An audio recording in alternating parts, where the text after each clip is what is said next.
The president of Serbia has warned that the planet is entering into a great world conflict that could take place within the next 2 months. Aleksandar Vucic made the alarming comments during the first day of the UN General Assembly session in New York.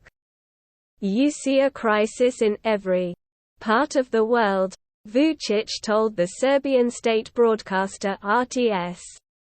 "I think realistic predictions ought to be even darker," he added. "Our position is even worse, since the UN has been weakened and the great powers have taken over and practically destroyed the UN order over the past several decades." The Serbian leader cautioned that the war between Russia and Ukraine had moved on to a far deadlier phase. "I assume that we're leaving the phase of the special military operation and approaching a major armed conflict, and now the question becomes where is the line, and whether after a certain time, maybe a month or 2, even, we will enter a great world conflict not seen since the Second World War," he said.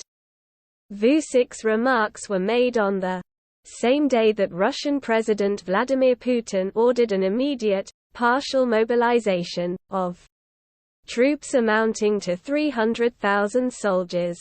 In a public address to the nation, Putin warned that he wasn't bluffing and that he was prepared to use all the means at our disposal to protect Moscow's territorial integrity. "Now they, the West, are talking about nuclear blackmail," said Putin. The Zaporizhzhia nuclear power plant was shelled and also some high positions.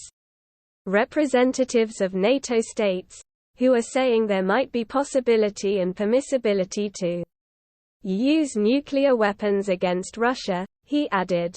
Putin ominously asserted that Western powers should be reminded that our country also has various weapons of destruction, and with regard to certain components they're even more modern than NATO ones.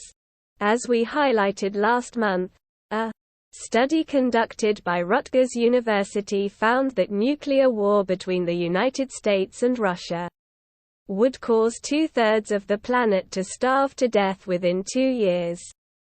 5 billion people would perish, primarily as a result of nuclear detonations causing huge infernos that inject soot into the atmosphere which blocks out the sun and devastates crops. One wonders how a generation that thinks words are violence, and misgendering someone is stochastic terrorism will react to an intercontinental nuclear war. The mind truly boggles.